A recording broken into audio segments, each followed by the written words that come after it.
I'm sure a lot of you guys remember the old ceremonial hunting tradition of eating the heart out of the first animal you kill. Meat from those organs are among the most nutrient-rich foods on the planet.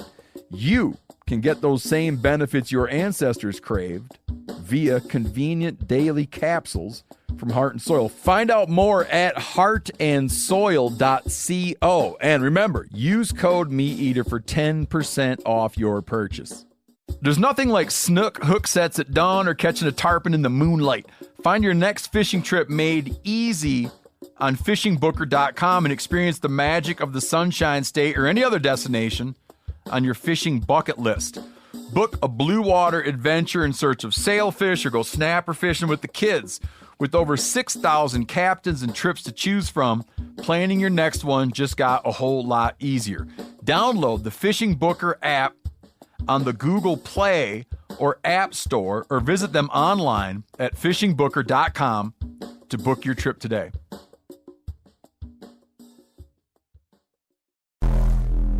Welcome to the Wired to Hunt podcast, home of the modern whitetail hunter. And now, your host, Mark Kenyon. Welcome to the Wired to Hunt podcast. I'm your guest host, Tony Peterson, and today I'm joined by Brodie Swisher to discuss strategies and tactics for hunting pressured deer during the entire rut.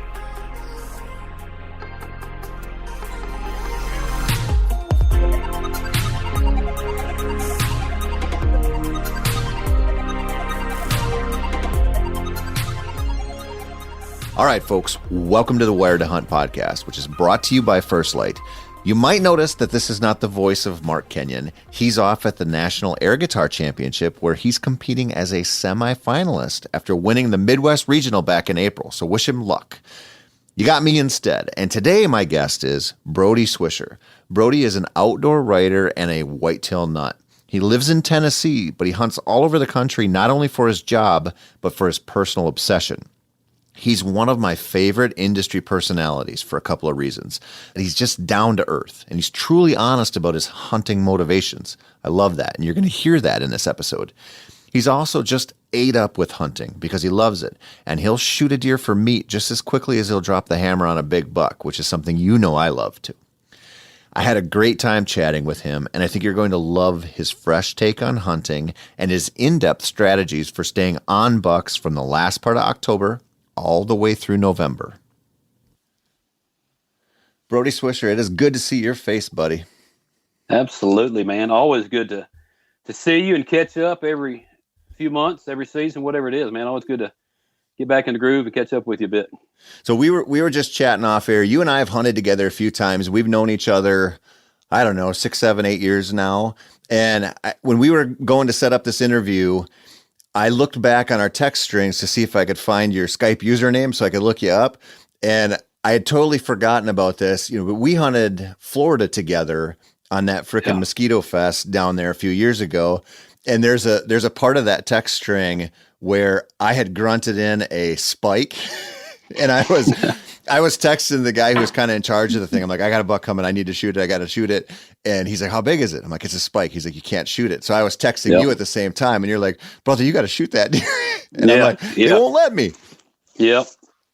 Well, I remember that hunt well. And I think about it every season, honestly. It's just, good or bad on the outcome of the hunt. It's always good memories, some stories in there. But I just remember same deal. I think it was my last hunt of the the trip. And just like I said, the spike comes out and like, they know, man, it's got to be 4 inches, 5 inches, whatever they got to be for spike. And I'm ready to, unload, turn it loose, send it. And they slapped you on the hand and said, no, you can't do that. And same deal on the first day. I remember the first day I had all these does kept coming by me. And I'm like, hey, we good to shoot does? I'm fixing to send it on one of these suckers. And, oh no, you can't shoot does. And I was like, dude, I wouldn't have come to Florida if I'd have known ahead of time that I can't shoot does or any of the mixed bag and meat critters. So that was fun hunt, tough hunt, but good times nonetheless. It was, and what it makes me think about that.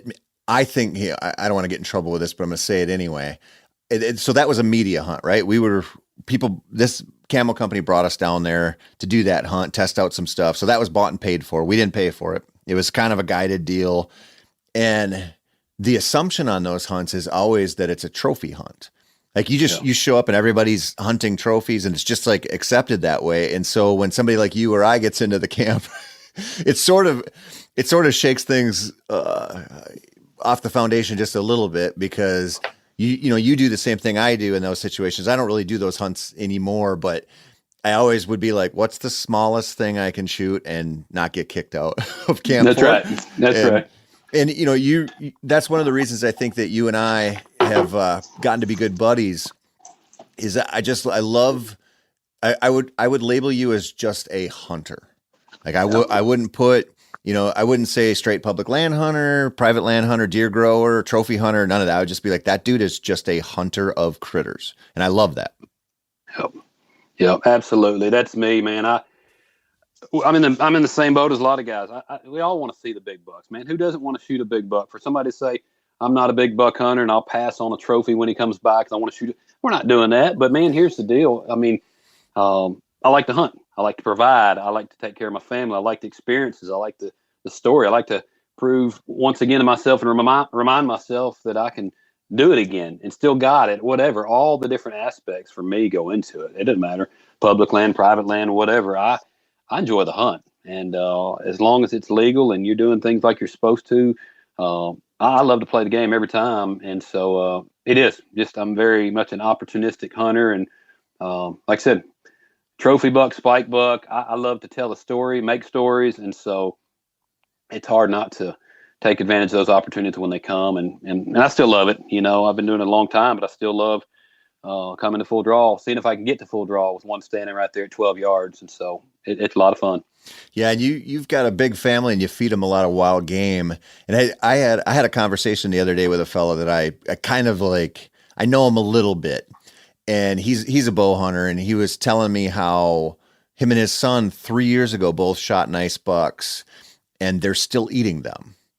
And I was just like, you guys haven't gone through, even if they're really big bucks, what are you talking? 100, 110 pounds of meat? Maybe, and this is kind of northern Minnesota, so they're going to be big deer. But I was like, how the hell could you not go through that meat? And, Yeah. Oh, yeah. Yeah.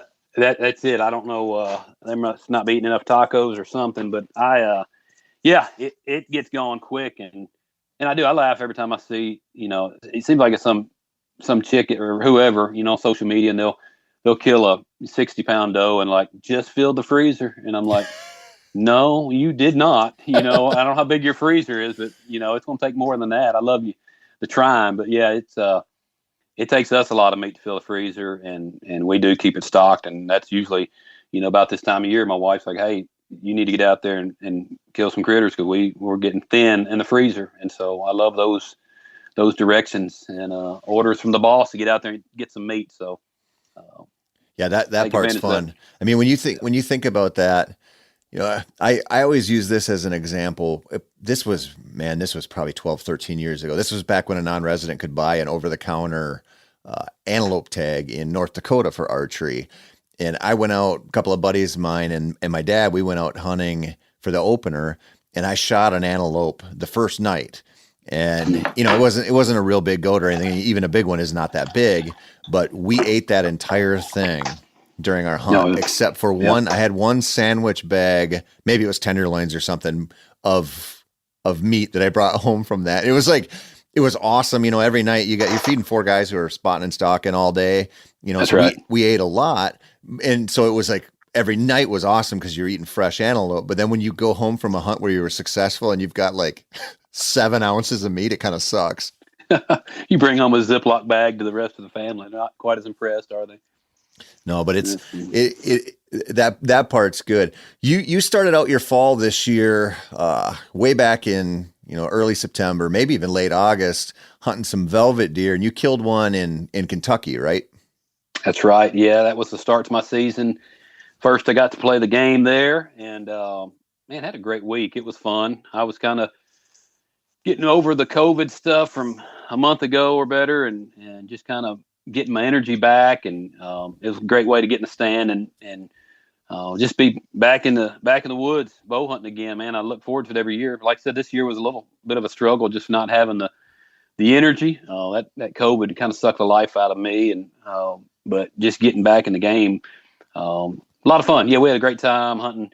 Not too far from me. I'm on the Tennessee line with Kentucky, so 30-minute trip up the road, and it's always good to start the season off there. And it's a hunt where depending on where you are, what your setup is, it's everything wrong with the world according to social media. Hunting private farms, you can hunt over corn up there, you can do all the stuff, and but I tell guys, I say, man, it's just a fun hunt to catch up with friends, be back in camp.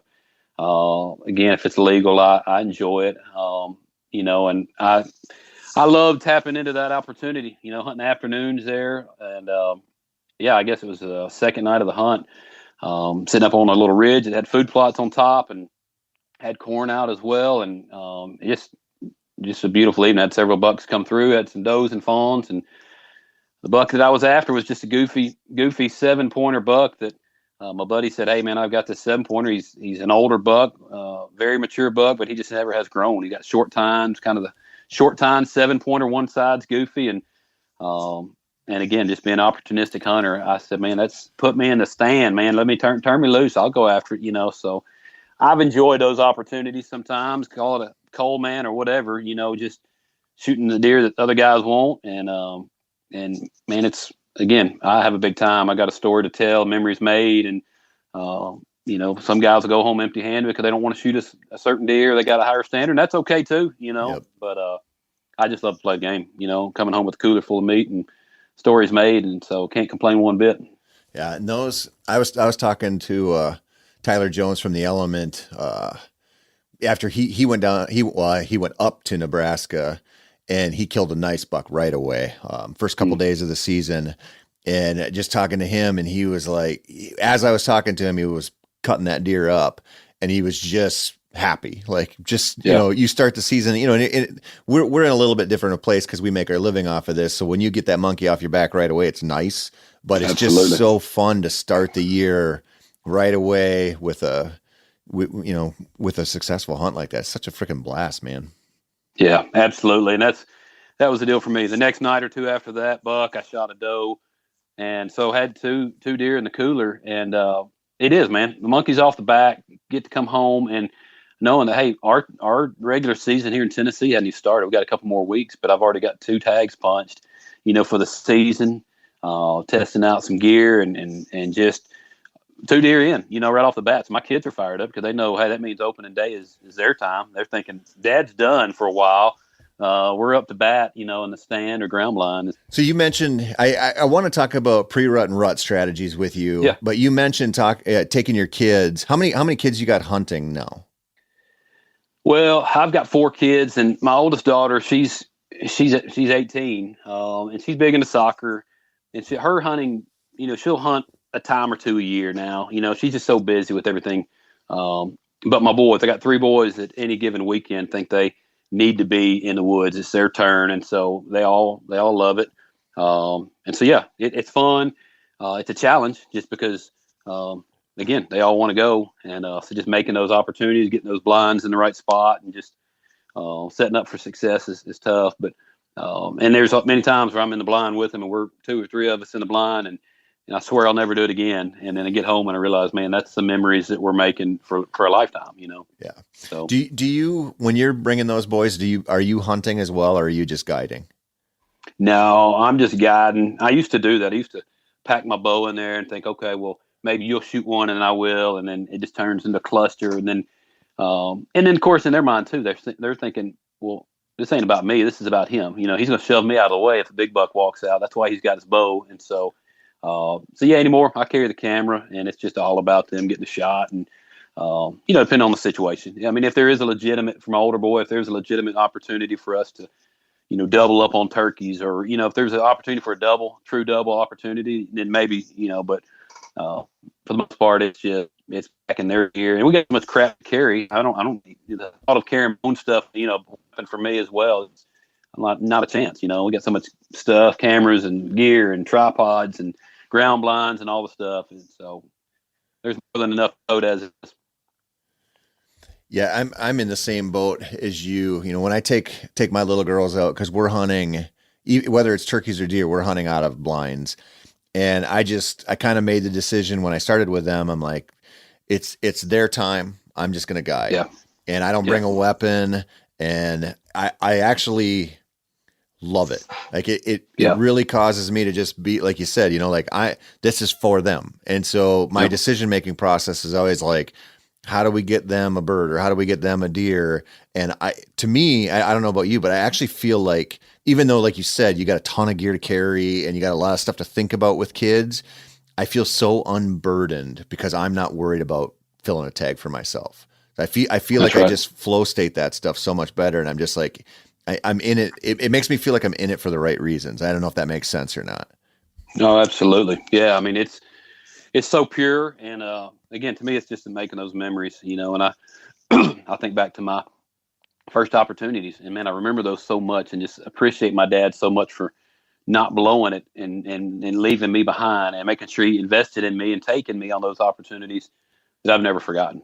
Some of the greatest memories of my life. And so I just think, man, this is an investment. It's an investment in your time, your love, your energy.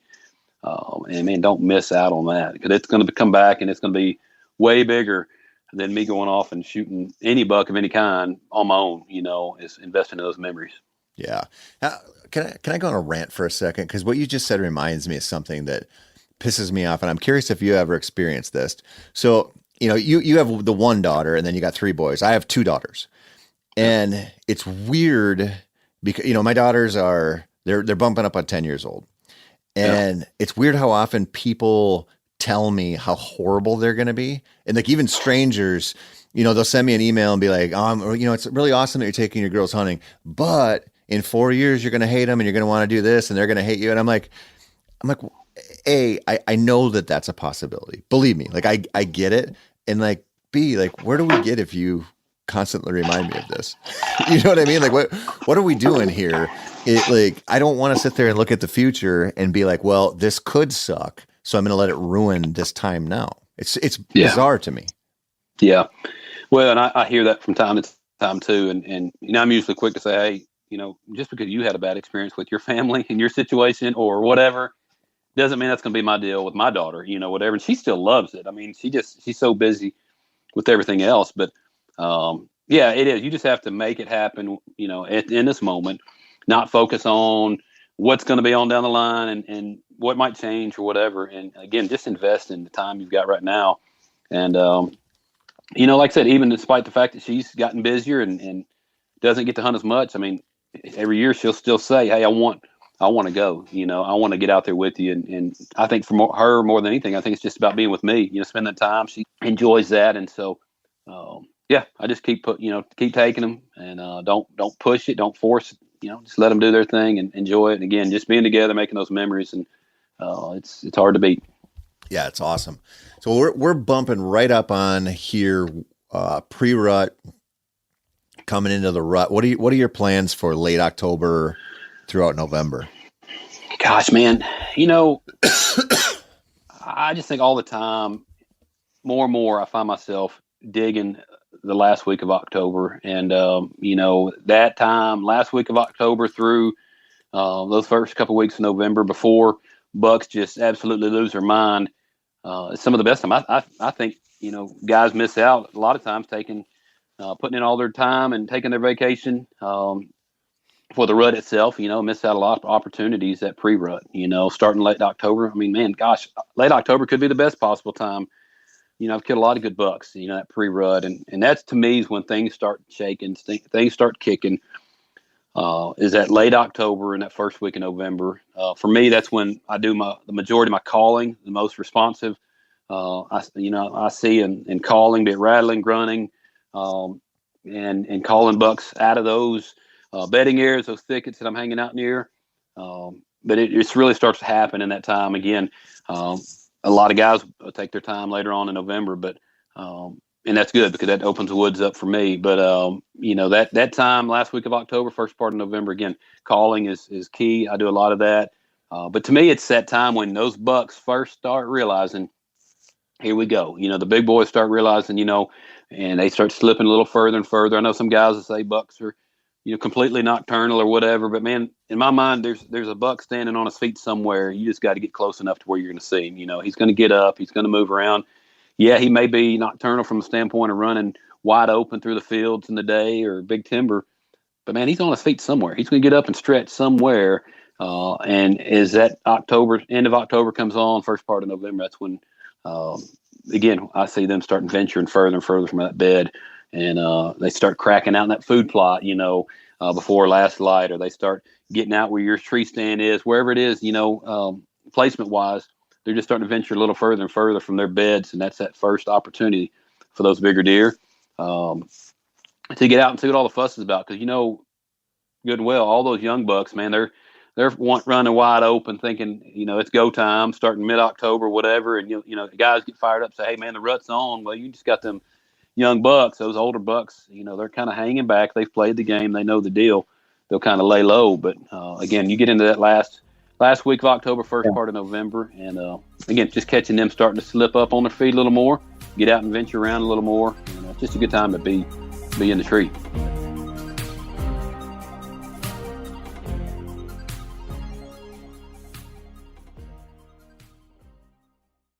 Now, a lot of you guys are familiar with the old hunting tradition of eating, some organ, the heart or a chunk of liver off the first animal you kill. I had that when I was a little kid, and it was a big deal.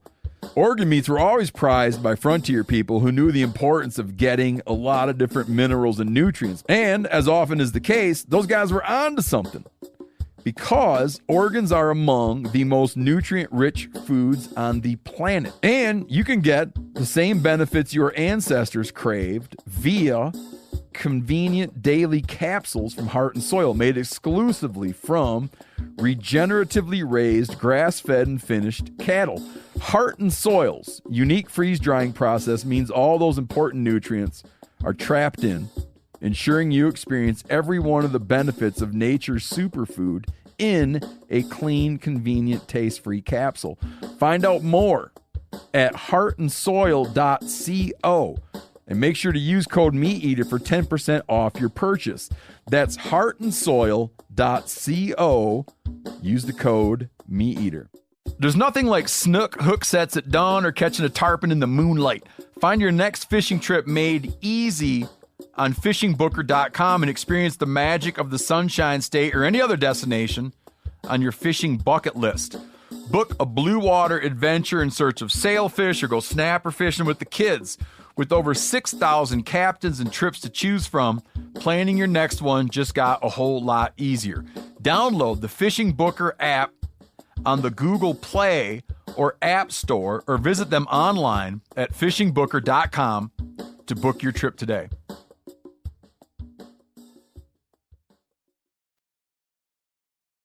Are you, when you're talking about this late October type of hunting where you're calling and you're, hopefully close to a bedding area, are you, because when you talk about that, I think about my strategy, and I really go, if you were to take October 25th, I'm probably going to be a staging area.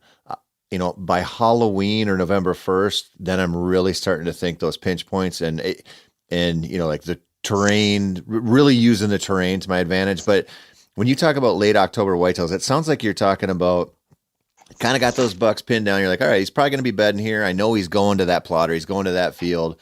You're going to creep in there to that cover pretty close and just use that, his kind of willingness to just get up a little earlier in daylight, move around, make some rubs. But it sounds like you're talking about an in the cover strategy mostly. Yeah, very much so. It is that staging area. And I saw it real well. I was able to show it to my son several years ago. We'd sit in the field and watch the field, and night after night, he's like, "Hey, we didn't see anything. We didn't see anything. Nothing happened in the field. There's just no deer moving." And we came out on a trail that we had found in a field, and entry trail to the field. And look, let's back down this trail. They're always coming out, last light, dark, whatever.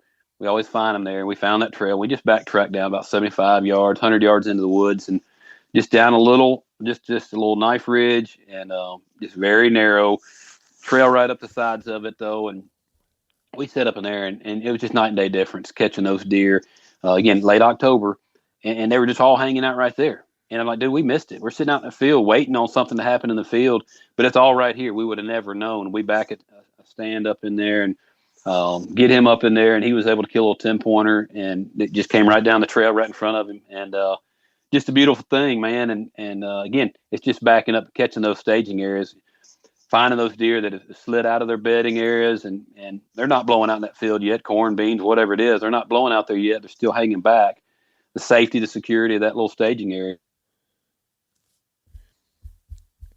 Yeah, when you talk about that, you bring up a really interesting point there about just a reset moment of going back 75 yards. This is a mistake a lot of people make, and I think we've had some mixed messaging in kind of in the public land, do it yourself type of world where there's a lot of people pushing this bedding message, and there's people who are super good at hunting beds, but I think for the average person, it's probably better to be like really incremental in your strategy. So if you, like you said, if you get on that field edge and you really want to hunt there and they aren't showing, the assumption is I got to go right in on top of his bed, or they're nocturnal, both of which are probably not true, or they're not inherently true.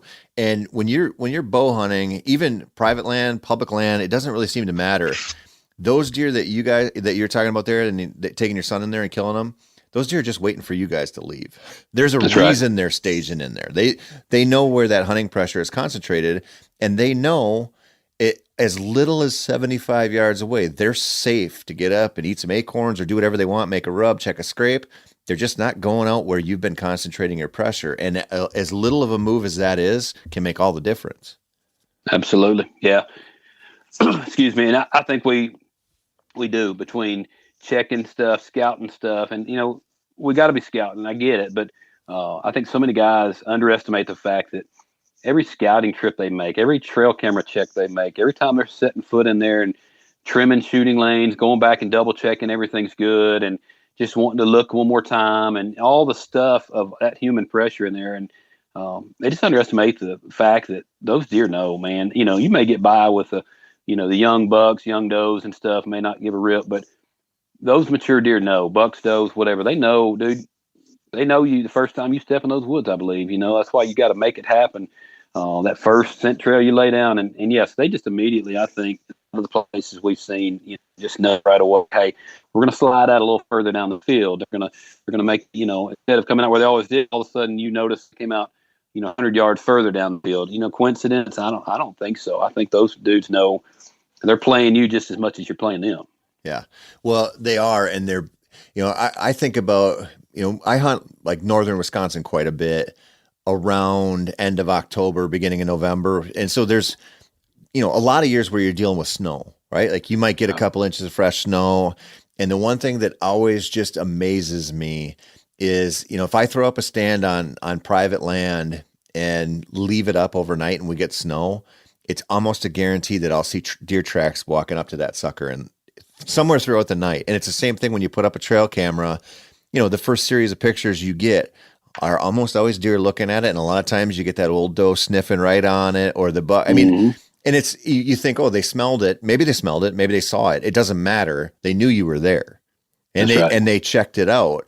And you think about, that the strategy that's so common is to hunt early, sit on your field edges, and then kind of take a break during the lull or whatever, and then swing back around this time of year and start getting onto those field edges again, waiting for those does to draw the bucks out.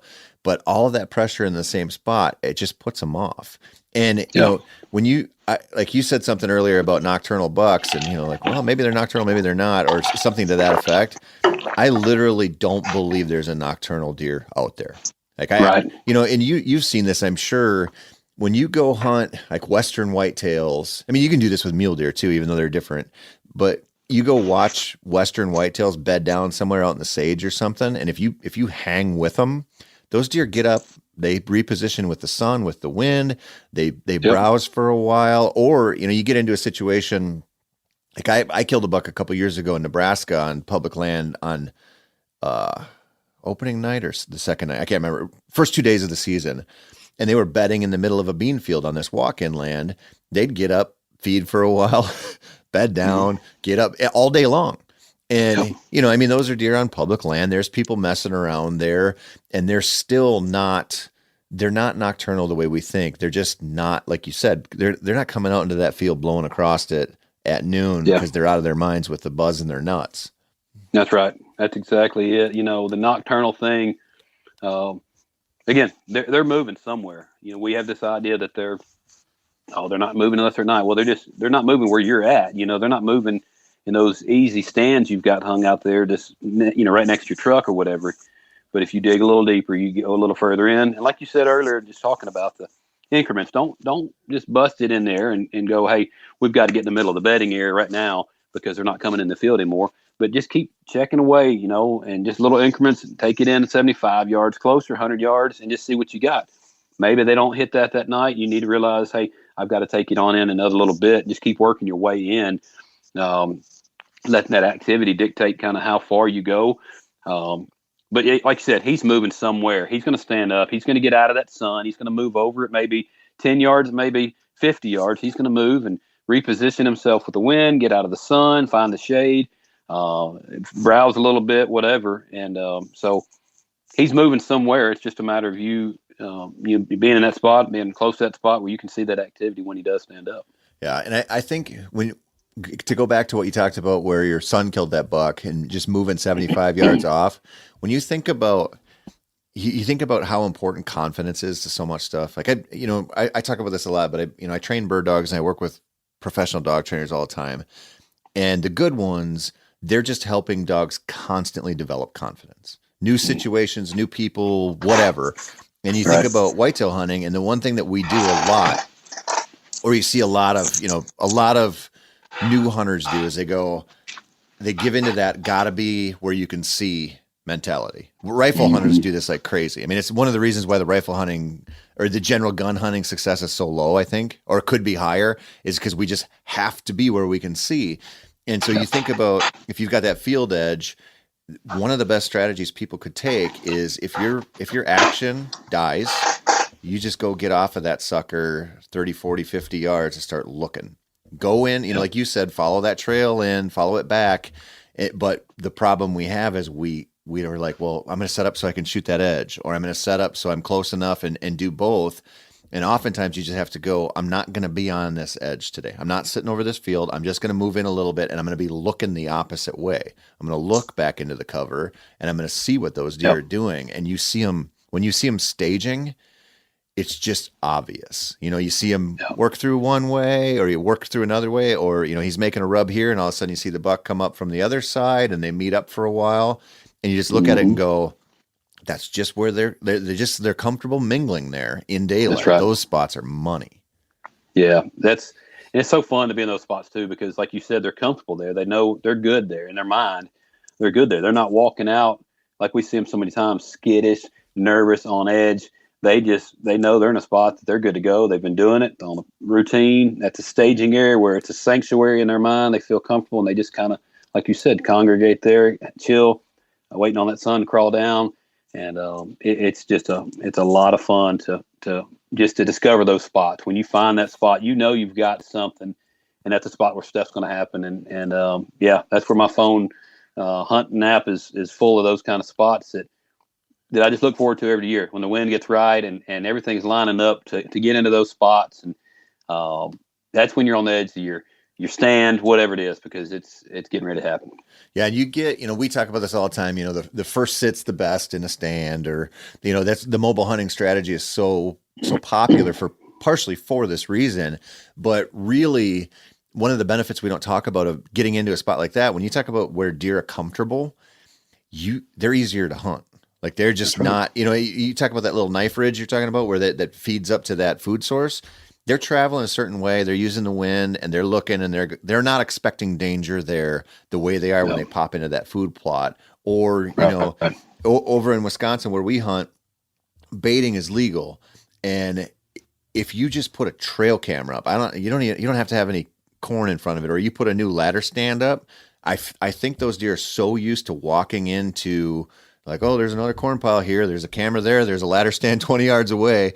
And if you tip them off, like I do really well over there, showing up and hanging stands in places that they're not associating anything with humans. And I just think they get to it. There's like a certain set of, factors in a spot that they just go, uh-oh, I've seen that before. I've seen this before.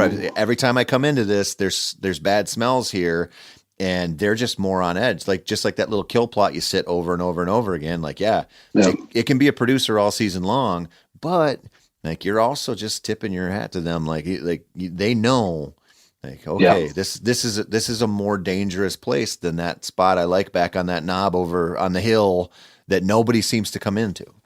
Yeah, absolutely. People don't realize that those deer, about the time we feel like we've got them patterned, those deer have got us patterned. They pattern us and get us on a routine just as easy. So like you said, it's so important to not let them get you in a routine and not always slip in from the same way, not always follow the same trails in, same trails out, and just try different things, don't keep playing the same game each time and just let those deer, pattern you, get in that spot where they never see it coming. And that's a fun spot to be for sure. It is. So when you're talking late October, maybe early November, and you're talking about calling, what are you going with here? Rattling? What are you doing? Yeah, rattling for me is just because of the volume that you can produce with rattling horns. That's kind of been the thing for me. Rattling with grunting mixed in, and again, I'll just get into some of those areas. Again, late October, early November, you're going to see a lot of those young bucks running. They're just young 1.5-year-old bucks, whatever, and they're just running wide open, chasing every slick head they see. But I like to put those horns together and start that calling just because I want that buck to think, hey, you know what? Maybe there is something going on this time. They hear all the commotion and the bucks chasing, and a lot of times I feel like they're just laying over there, just chilling, waiting on time to be right or get the right smell they were waiting for. But again, just curiosity. A lot of times that's all it takes to just get that buck on his feet and get him come and check you out. Just a curiosity and get him cruising over your way. And again, I'm not often trying to call him out into a field and all that stuff. It's just that little bit of action at some of those spots that again that that they're comfortable hanging out in, or spots that they've proven via trail cameras or whatever to frequent, and just letting them know there's a story going on over here. Everybody loves a good fight, and so that's kind of the thing. I want that big buck to know that not only are these young bucks over here chasing your does, now there's some stuff happening and they're fighting over doe as something is intensified, and again, just paint that picture. And it's, again, people ask, you call them up every time? Heck no, man. There's more times than not you don't. But when it's happening, it's so fun. And it's usually once a year for me when I'll rattle the antlers and put them down. Here comes a buck. And then you let him go off and give him a while and rattle again. And it's just when those bucks are at that peak curiosity moment. And again, 9 times out of 10, it's going to be that small guy. But every once in a while you pick it up and play the game, paint the picture, and a good buck will step out. I saw it several years ago hunting a little public piece on the edge of a swamp, and it was just a piece where everything's cruises through, and rattled the antlers, grunted a little bit, and had a can call, tipped the can call over, and it was under a minute, and this buck comes cruising up looking, and it's just that thick stuff you're talking about, and just came right up through the edge of that stuff, looking, got to shoot him, and fell over right there in front of me. And so again, calling's not a strategy that's going to work every time. It's just another tool in your bag of tricks. And but it's a time of year, I think, again, late October, early November, when it works the best. I think in my experience where I hunt. Are you doing mornings mostly, or are you doing mornings and evenings? I'll start, at that time of year. Right as we're cracking in on the end of the month. Heading into November, I'll start hitting those morning sets for sure. Just because I am digging into a little deeper areas that I can get into. I mean, calling wise, like rattling wise. Oh, yeah. I'll call either. That 10-pointer I just mentioned that I killed was in the morning. The first 45 minutes of daylight, and so just called him right place, right time. So yeah, I can't say whether one, morning or afternoon has worked better. I've experienced both, and maybe even more so in the mornings. If I look back and see a lot of the times that I've called, it's been those morning sets. So. Yeah, I'll hit them on either side, morning or afternoon. When you're rattling, do you always just start out with a little tickle and then work your way up? Yeah, and for me, it's very short. A lot of guys get the get the antlers, and they're just busting antlers and just going at it and just getting fired up and going, minute, 2 minutes or whatever. But, you look at, if you've seen bucks fight, I mean, there's not a lot of nonstop. They're not just rattling and rattling and rattling. They're rattling, and then they lock up, and then it's more you stomping the ground. It's leaves getting shoved around. It's more shoving match at that point, just to tickle, and then they rattle together and they bust loose and they'll hit together again and they lock up. And so, I start off light, and then and I work up to a substantial fight. But for me, it's really just keeping it short, just a light, tickle the horns. Keep it quick, 15, 20 seconds, whatever, and stop and get ready. Because, I mean, if you're in that area where it's happening, man, I've gotten busted so many times, sitting there for 30, 45 seconds, a minute with horns and just rattling, and you walk in and get busted. So just a quick little fight, let them know something's come together, put their heads together, and then hang them up and get ready. So you try to add in other sound elements into your rattling sequences? I will. I'll throw some grunts in, and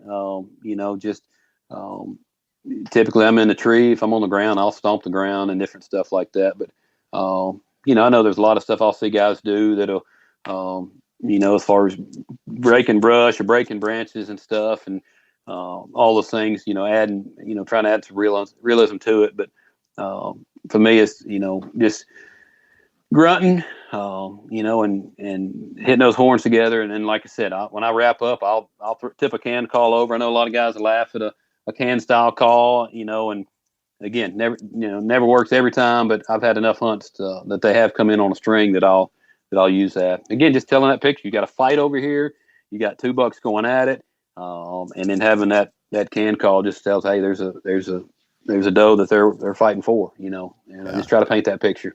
Yeah, I think it's a real eye opener when you see a real buck fight close. Yeah. I mean, I think about it, if you hunt, a lot of people who hunt out east or who hunt public land generally have probably heard their neighbors rattling.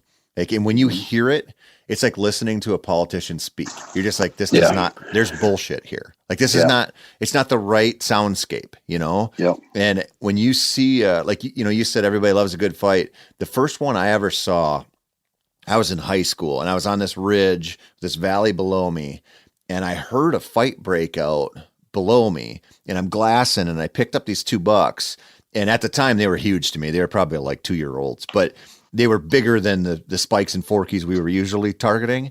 And those two bucks started fighting, and because of my vantage point, I saw like 9 deer run in and watch this thing. It was like one of the most amazing experiences I've had in the woods.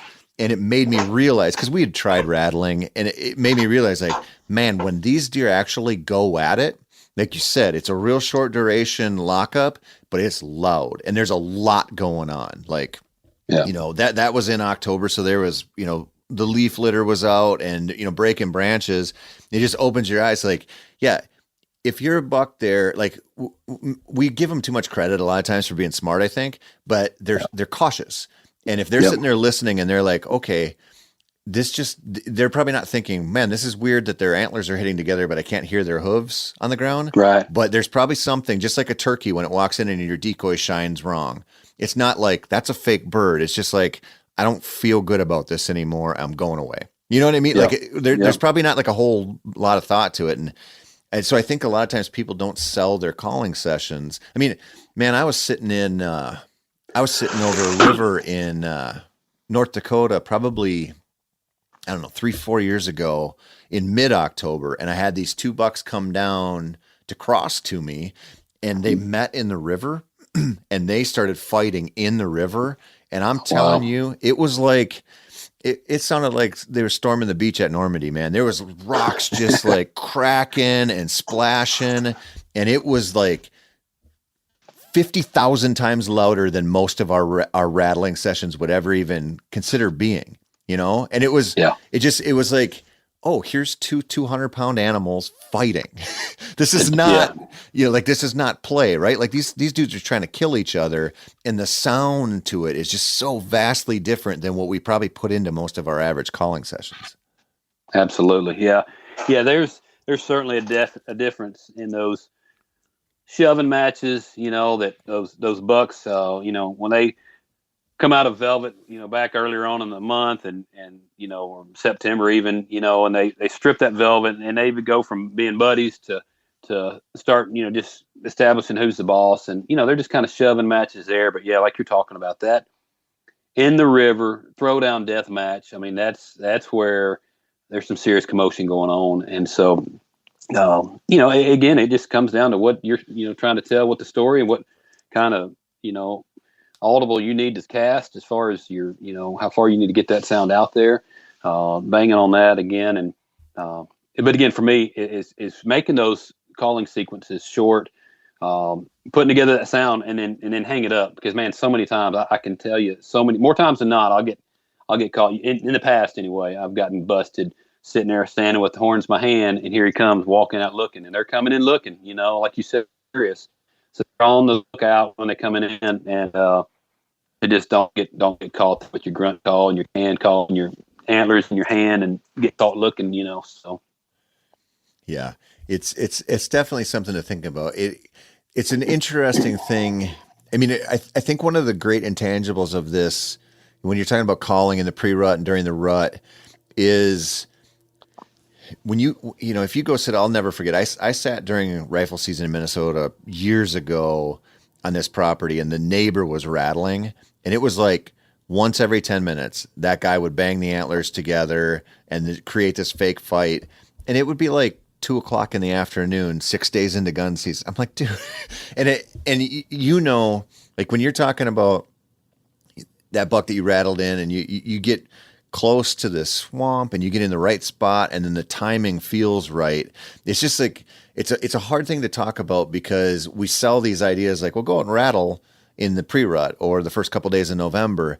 But the people who really know what they're doing with this stuff, they're sitting there going, this is the right time. Like this, I can just feel it in the air. It's cool. It's 10 minutes into first light and I can see really well. Or, you're on stand in the afternoon and it's getting a little later, and then the clouds roll in and the light changes and the wind shifts. And you go, they're going to be on their feet right now. This is when they're callable. And so it's a really fun thing to talk about, but I always just want to caution people, like, understand that, you've said this multiple times, that this is not like a guarantee, and it is not. I mean, it might be like a 10% success rate, maybe, depending on where you hunt, but you can up those odds if you call like deer actually sound, and you're just reading those conditions going, 2:00 in the afternoon, sun's high overhead. I haven't seen a freaking songbird in 3 hours. It's not the time, but 6:30 at night, and it's, getting a little darker, and that, the temps drop 20 degrees or 15 degrees. Then you're like, okay, this is the time. Yep, absolutely. And I think of another hunt from several years back that, again, talking about the can call, I don't know that I've ever heard. I mean, I've heard deer bleat, I've heard deer grunt, do different things, but I don't know if I've ever heard a deer sound just like a can call. Long drawn out deal. That's why some people say it's no good. But I was hunting in the timber several years ago, gun season, sitting up there with my bow, and I had watched it looked like a spiker or forky, something, just going back and forth chasing this doe. Again, just like, good gosh, man, leave her alone, whatever. He's just going nuts, back and forth, over this little saddle out in front of me, over the ridge, doing their thing. But then one time I look up and I heard crashing again, and I look up and I see some antlers. I put my binos up and I see, and that's not the spiker, and he's by himself. And he had come in looking. He heard the sound of all the commotion. And he was probably 80 to 100 yards out, and I just tipped that can call, pulled it out of my pocket, tipped it over. And I look up, and it caught his attention. Here he comes down that ridge I was sitting on. He walked, 25, 30 yards, and he'd stop, and excuse me, I'd tip the can call over again. He'd get a read on it. Here he'd come another 25 yards. And, man, I just kept it up. He'd, again, walk 20, 25, 30 yards. He'd look up, ears come up, looking and listening. Hit him. I think I did 3 or 4, licks on that can call, and he marched up there and turned broadside. I shot him right there at 18 yards maybe. But he was a classic example of that deer that was hearing the sound of some rutting activity. He heard that chasing, and again, a spike buck chasing a doe around, and he heard that. And he came looking for that. He came investigate. He knew what was up, and then just intercepted him with that can call and pulled him in there and made the shot. Nice buck. And so, again, no call works every time. Don't let somebody tell you they do. But I like to have them in the tool bag just because there is a time when they will. And, take their temperature, use those calls, see what you got. Early November, early part of the rut, it's all the time. Oftentimes it's, excuse me, just what you need to get him in there where you want him with that bow. Yep. That what you said there about that buck hearing that little guy chasing around. I read something years and years ago that Scott Bestel wrote in Field and Stream, where I think it was Scott Bestel, where he said the best deer call you could probably ever have would be the sound of deer running. Yeah. And yep. I mean, but again, and that's a strategy people use walking into their stands and stuff. And I firmly believe in it. I believe in the same way. I don't know if you do this or not, but I carry a turkey mouth call with me a lot. And if I have to walk in and there's leaves and it's calm, I just scratch my way in and I yelp softly. And I've had two awesome things happen there. I've had deer be really close to me, and I've called in turkeys when I've done it. And but just sounding like the woods is really important. Let's say you strike out on this late October, right away in November pattern, and you're moving to the just chasing phase, crazy November 7th, 8th, things should be busting open. Where are you sitting? Yeah, so that's kind of the deal for me. November 12th has become my hot days used to be, when I lived in Montana, I had a streak of November 8th being the go-to day for me, and just kill bucks on that day for a number of years. And then when I got back to Tennessee, it became November 12th through 13th, 14th, right in there.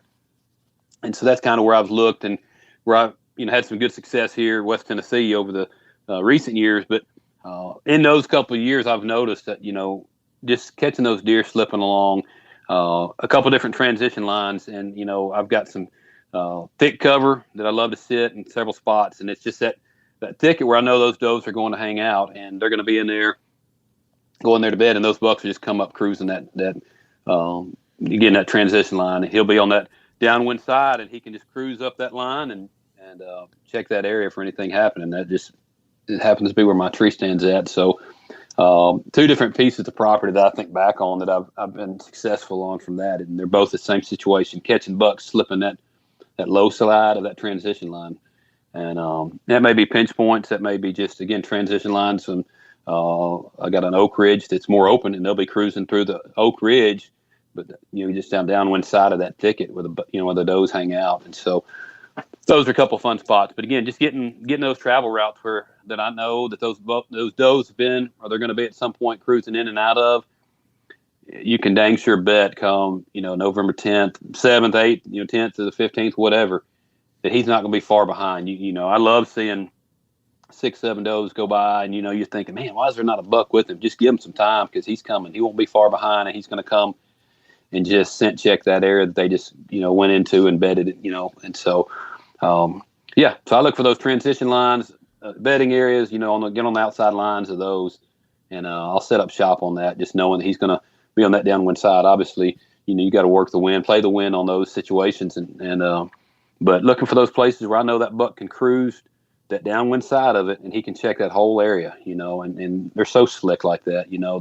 They'll do that. And I watched the buck come through several years ago on that low side of the bottoms, and I saw him coming from 100 yards away, and he would come through, and he'd have that nose up and just lip curling. He'd go and make a scrape. He'd check scrapes and licking branches, but he was just working up that, that low bottom side, bottom, greenbriers, all the bedding area, and he was just checking it out. And so just catching those bucks cruising up that line, looking and lifting.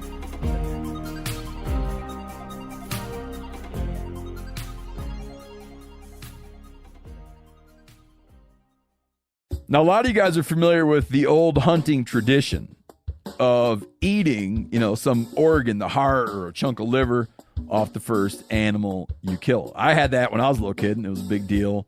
Organ meats were always prized by frontier people who knew the importance of getting a lot of different minerals and nutrients. And as often is the case, those guys were onto something, because organs are among the most nutrient-rich foods on the planet. And you can get the same benefits your ancestors craved via convenient daily capsules from Heart and Soil, made exclusively from regeneratively raised, grass-fed, and finished cattle. Heart and Soil's unique freeze-drying process means all those important nutrients are trapped in, ensuring you experience every one of the benefits of nature's superfood in a clean, convenient, taste-free capsule. Find out more at heartandsoil.co and make sure to use code MeatEater for 10% off your purchase. That's heartandsoil.co. Use the code MeatEater. There's nothing like snook hook sets at dawn or catching a tarpon in the moonlight. Find your next fishing trip made easy on fishingbooker.com and experience the magic of the Sunshine State or any other destination on your fishing bucket list. Book a blue water adventure in search of sailfish or go snapper fishing with the kids. With over 6,000 captains and trips to choose from, planning your next one just got a whole lot easier. Download the Fishing Booker app on the Google Play or App Store or visit them online at fishingbooker.com to book your trip today.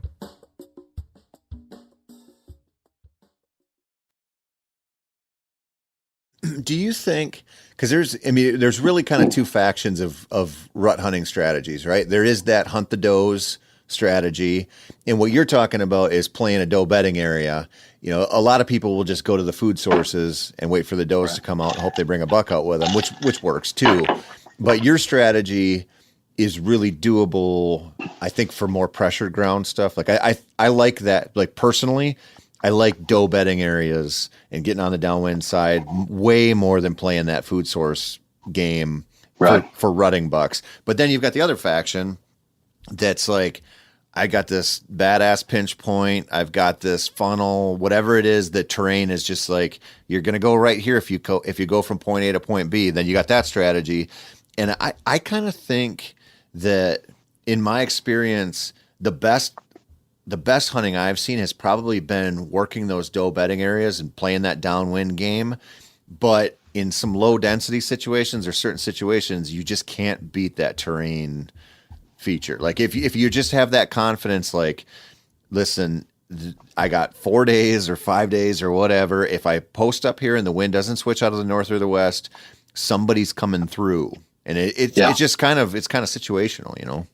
Oh, absolutely. Yeah. I think about a bottleneck that we've had off a field, beautiful field, but it's kind of the best of both worlds because you can see in the fields that you've got an incredible bottleneck that's coming up in the timber from a Oak Ridge, bottleneck coming out of the bottom, and it's money. I mean, it's money. I mean, when the rut comes, you can plan on the does slipping through that bottleneck. It's just a travel route, man. They're going to be somebody coming through there. And there's been a lot of bucks over the years, you know, taken right there. Again, they're not out in the wide open for long, but when they cross, that's the spot they're doing. That bottleneck across that field pinches down to a little gap right there. And I mean, it's just a gauntlet, man. They come through there and a lot of fun in those kind of spots for sure.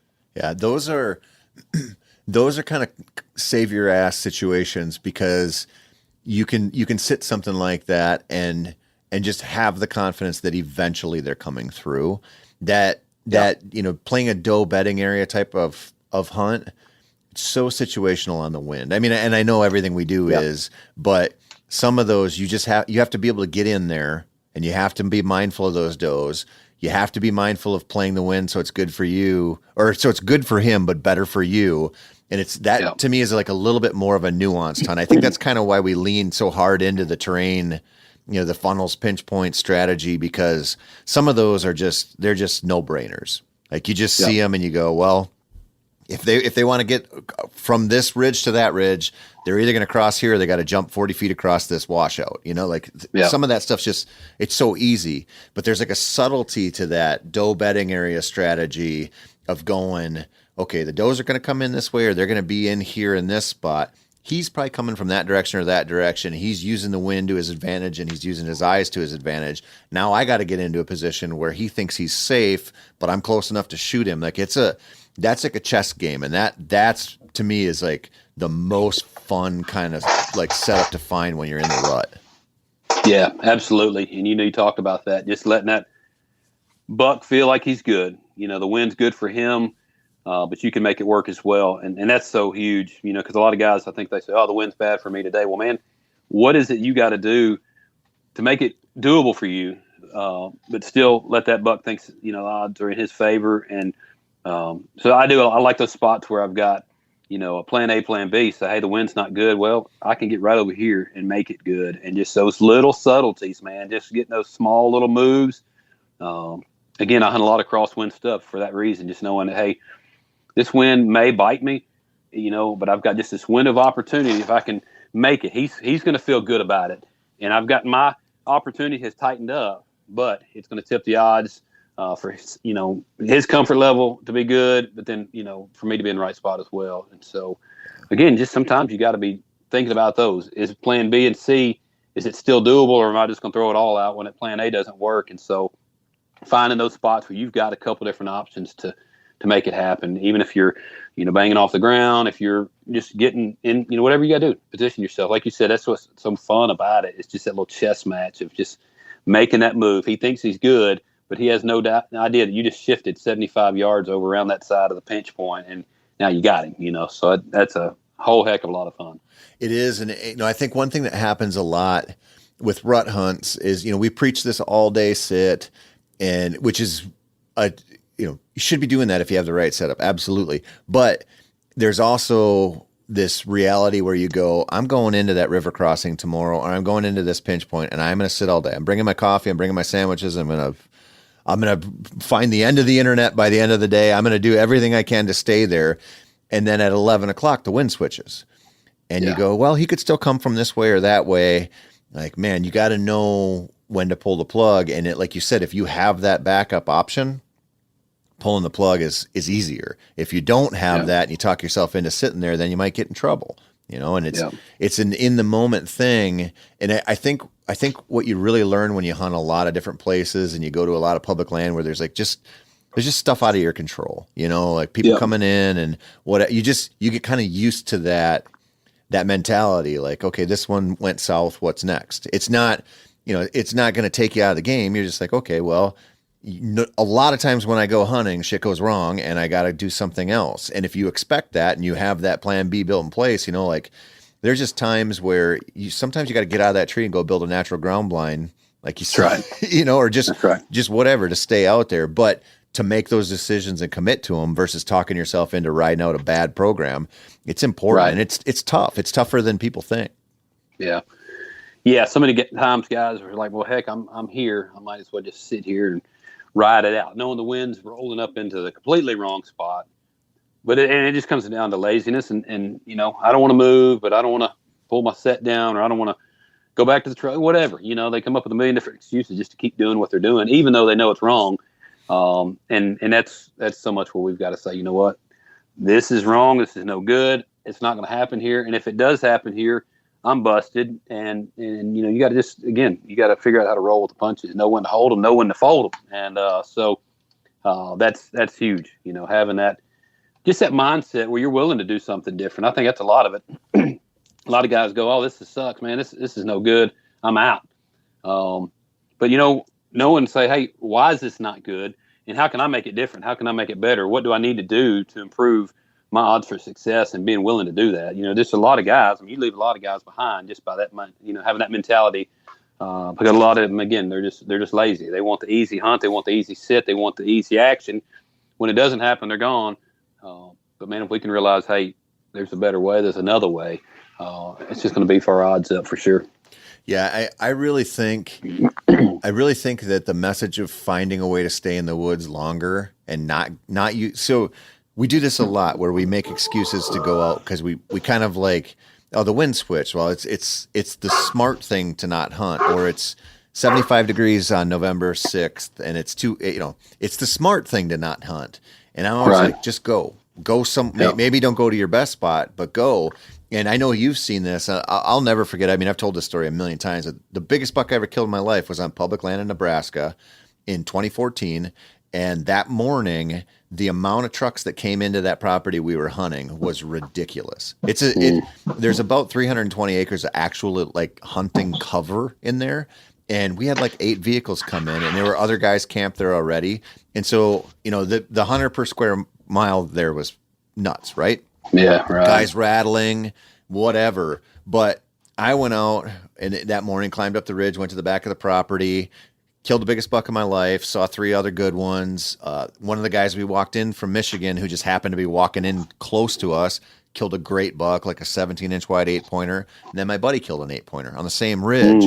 And what was interesting was I shot my buck early. I mean, I had, it happened pretty quickly, and I let him, I thought I smoked him, but I let him lay a little while. And so then when I found him, it was probably like, I guess 10, maybe 11 o'clock in the morning when I walked back to camp to go get my deer cart and go back and get this buck. And partially because I didn't want to screw up my buddy because he was down the ridge. But when we got back to camp, those trucks were gone. There was one guy left. And so we watched, 8 trucks come in there in the dark. It was a freaking parade and all these headlamps going out. And this was like November 7th. By the time I get back at mid-morning, 11 o'clock, they're gone. Yep. And those bucks are still out there chasing those does, Yep. And so, and it's really, I think, when I talk to guys like you and I talk to Andy May and Eddie Claypool and these people who are just freaking killers out there, that ability to just kind of go, okay, well, this is what I do now that this didn't work is huge. The ability to adapt and just not only like not make the excuses, just not get down, just go, okay, the circumstances have changed and now I'm going to do this. It really kind of separates the deer watchers from the deer killers a lot of times. Yeah, absolutely. And, I know you've talked in recent podcasts and over the years about water access and moving water recently. And, I love that because that's a lot of my strategy is, you've got some of these guys, like you said, you got headlamps going everywhere. You got trucks at the parking lot, but so many times I'll slip in via the use of a kayak, water access, whatever. And they're banging around up there doing their deal. And I'm going under the radar, slipping in by that kayak down within the banks. And so many times I've just walked in or cruised in on the backside of that stuff and let those guys, all that activity, just push them right down to me. And, like I said, those deer know when they're coming and going, man. They pattern us. They know, hey, 9, 10 o'clock, they're gone, heading back for chicken biscuit. And the woods are wide open again, and they just pick up activity, resume doing their deal. And so I love that water access. Again, slipping on the backside where I know there's a lot of guys doing their thing, slipping again on the backside of that cover. You often look and the deal. The backside of the edge of that water access so many times can be just the ideal bedding cover, ideal cover, hangout, escape route, sanctuary. And so finding myself in those, positioning myself in those, that first part of the rut or whatever, and all those guys coming in off the highway, doing their thing, and just sitting in that spot, man. It's fun when the sun comes up because dude, I'm in the right spot. I don't care how many guys come in up off that road. I'm in the right spot for that, exit strategy for those deer. And that can be a lot of fun in and of itself. So, yeah, man, don't let the extra traffic. I mean, nobody wants to see that. We're all disappointed when you pull up and there's somebody already there, or there's 5 guys that come after you, whatever. But man, even with that, like we said, you've got to learn to roll to plan B, C, D, whatever. And even on the front side, just having that idea, that strategy. Hey, this is the public piece. This is probably going to be heavily hit. What's the backside look like? How can I come in by water? How can I hunt the other side of the river that they're not coming to? They're not wearing their waders in or whatever, and I cruise in on those spots, and it opened up a whole new world. Yeah, and it, that the water access that we've covered that so much, but it is so important. And what it is we really underestimate the impact we make going into spots a lot of times. And you could walk into the best spot out there, and if you walk in wrong, you're not going to have a very good hunt. That's just how it works. If they know you went in there, it's no bueno. And we just do that to ourselves so often. And so not only can you, when you're talking water access or some of these sneaky ways to get in, not only can you get to these parts of properties that maybe aren't getting hunted as hard, you're just getting in a way where they don't know you're there, and you're getting in close to them. And that's one of the things, everybody's hunting mornings now this time of year. But, I've talked about this so much, and people will say, well, you can't hunt mornings in September and early October. I'm like, that's crazy talk. It's all about your access. It's all about how you can get in and how you plant, where do you park, and how do you circle around. And so much of that is the work of hunting.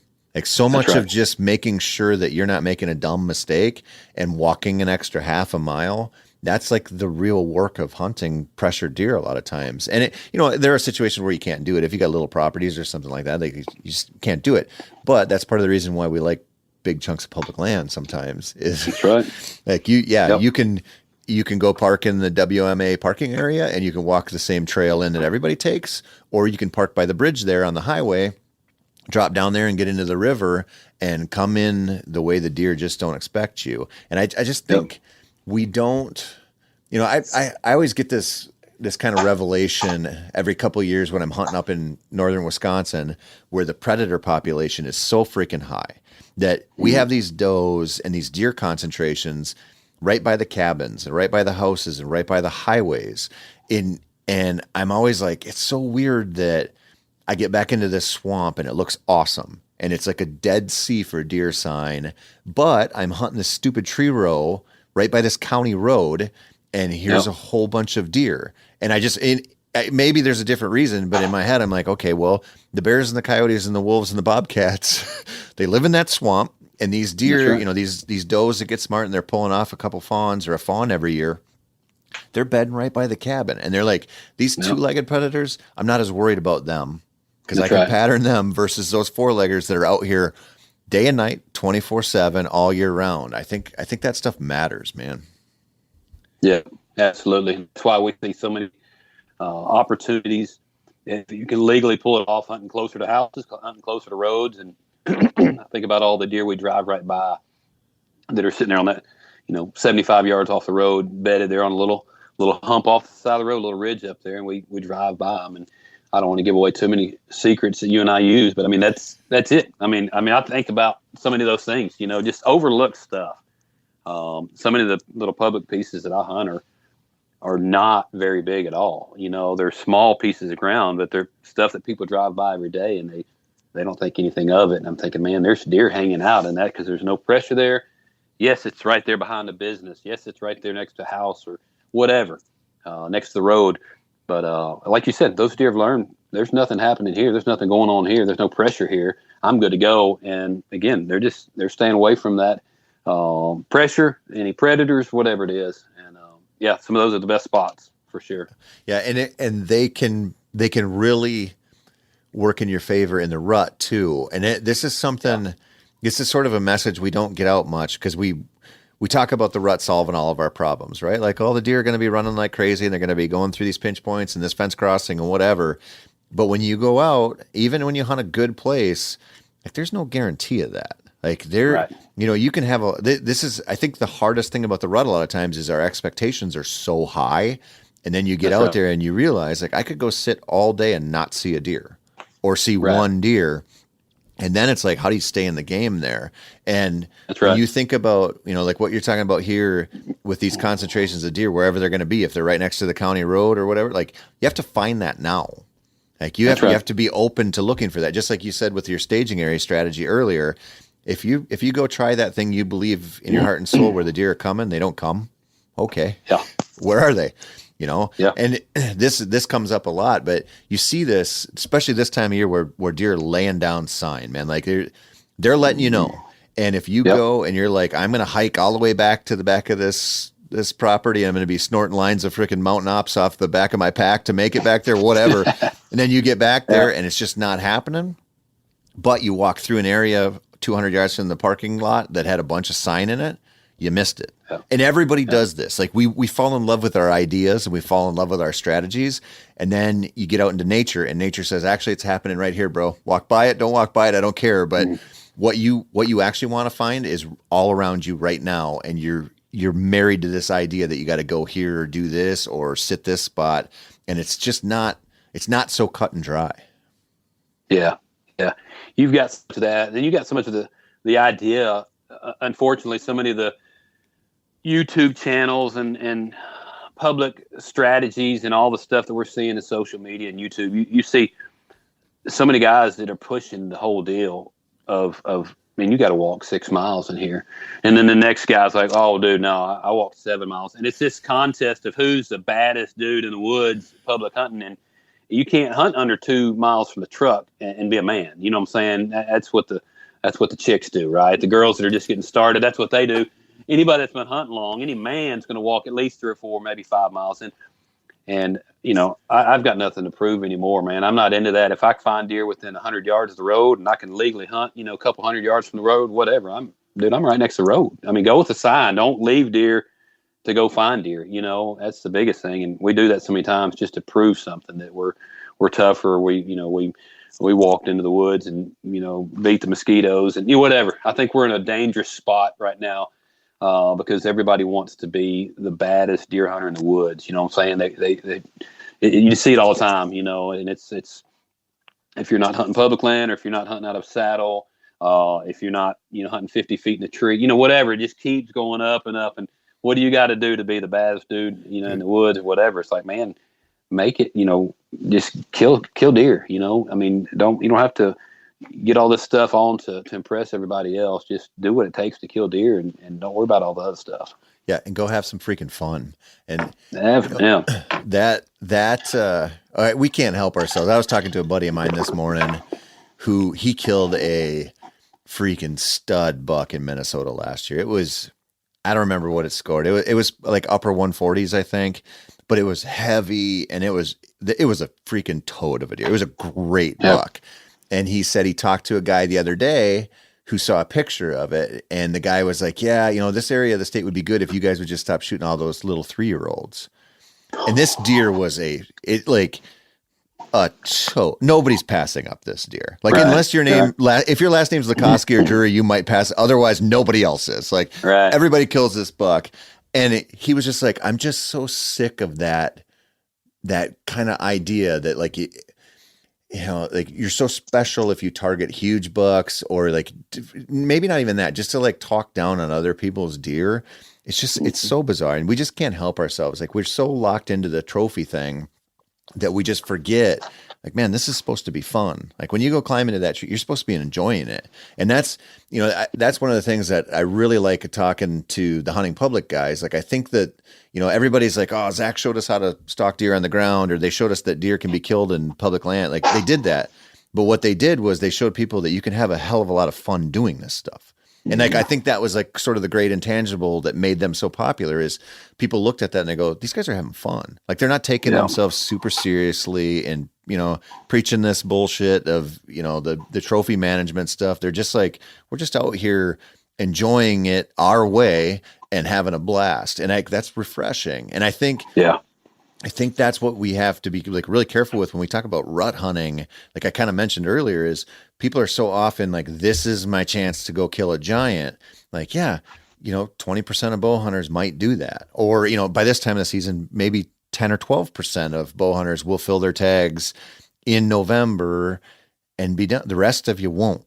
Like, okay. So do you want to, like, and if you want to hold out, go ahead, but do you want to go have a lot of fun? Like, that might not be it for you. Like, waiting for that 170 just because it's the rut might not work. Like, you go out and start working these deer concentrations like we're talking about, instead of saying like, it's November 7th, I'm only targeting big bucks. Like, you can be hunting for that, but if you're not hunting for deer concentrations where they are right now, you're probably missing the boat.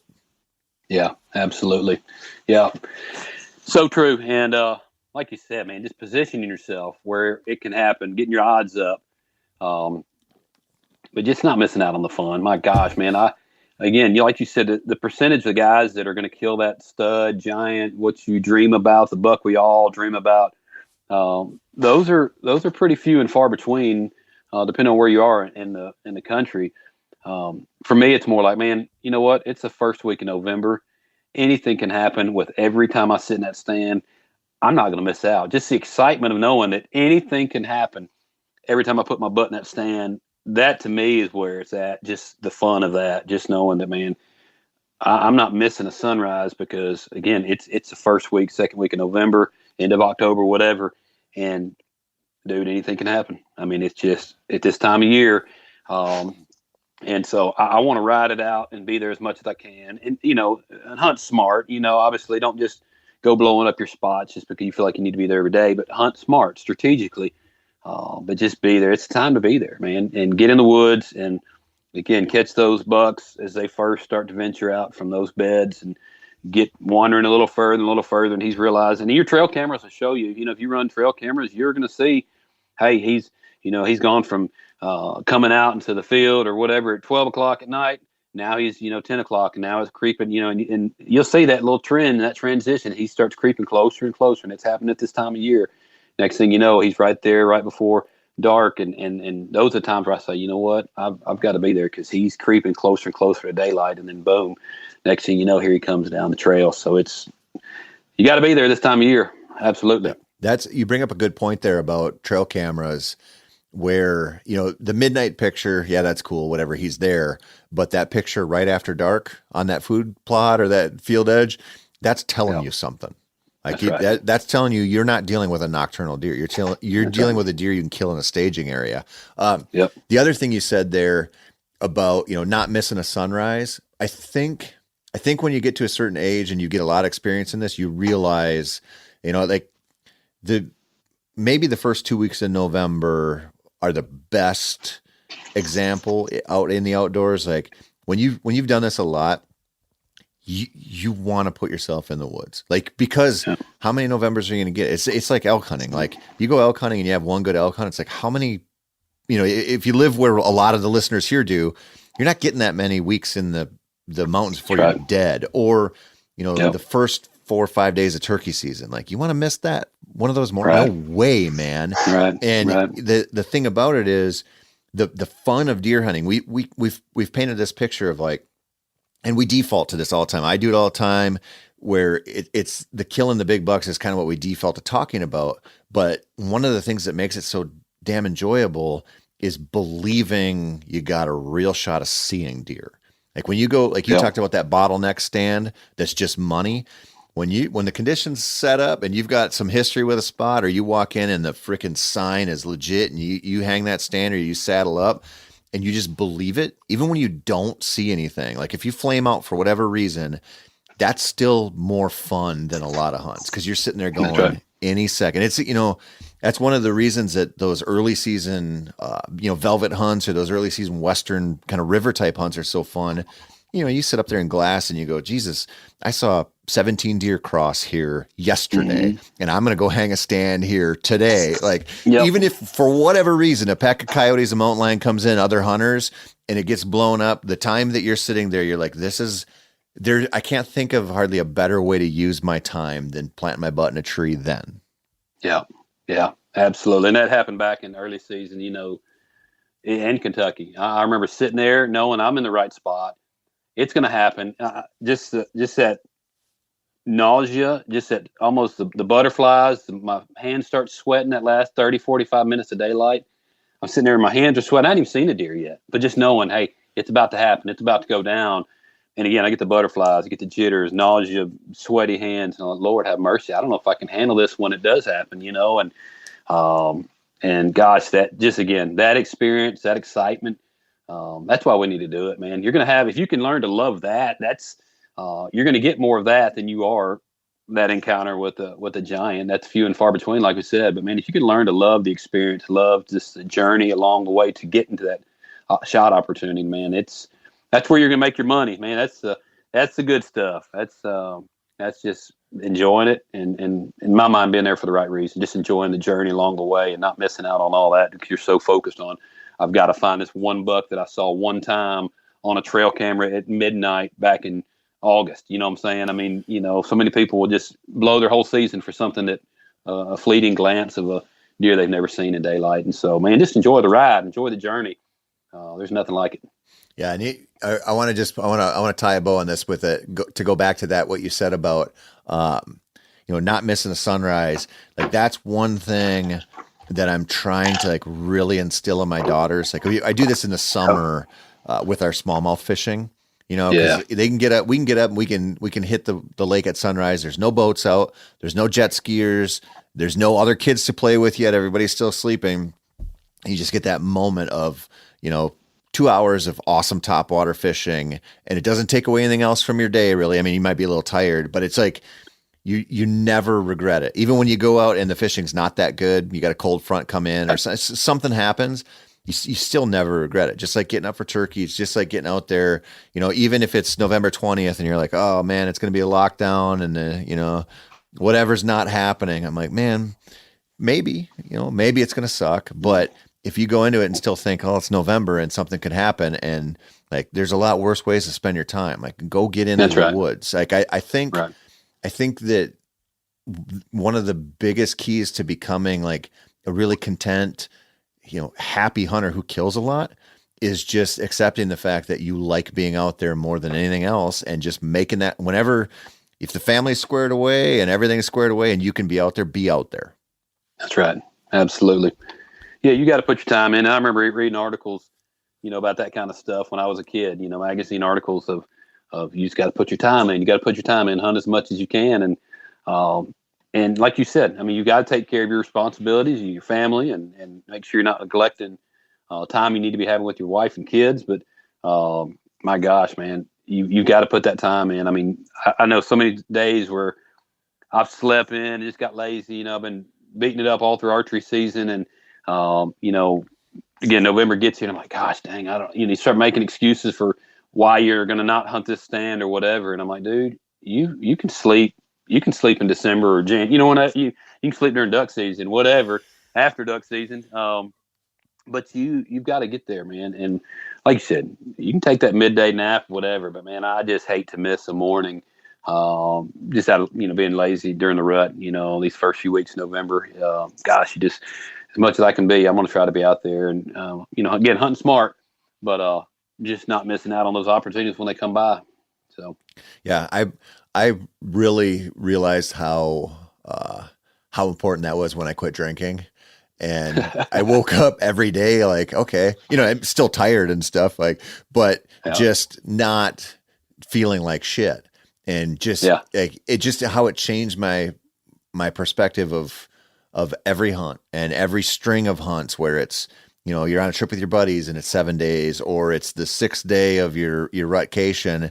It made me appreciate being out there a hell of a lot more because I wasn't fighting against this anything that I was dragging myself down with, man. It changed everything. It's so worth being out there. Everybody's listening to this. Do not take any time off during the rut. Even if you hunt the same public land that I do or Brody does, go out there with us. Brody, as always, man, it's so much fun to talk to you. Thanks for coming on. Good luck. Good luck with your rattling in the next week, and good luck with all of your rut hunts this year, buddy. Hey, man, same to you. I look forward to seeing some pictures roll through. Shoot me some messages. Let me know what's happening these next few weeks. Awesome. Thanks, buddy. Thank you, man. That's it for this week, folks. Be sure to tune in next week for more whitetail goodness. This has been Wired to Hunt, and I'm your guest host, Tony Peterson. As always, thank you so much for listening. And if you're looking for more whitetail content, and we know you are this time of year, be sure to check out themeateater.com/wired to see a pile of new articles each week by Mark, myself, and a whole slew of whitetail addicts, or head over to the Wired to Hunt YouTube channel to view the weekly content we are dropping there.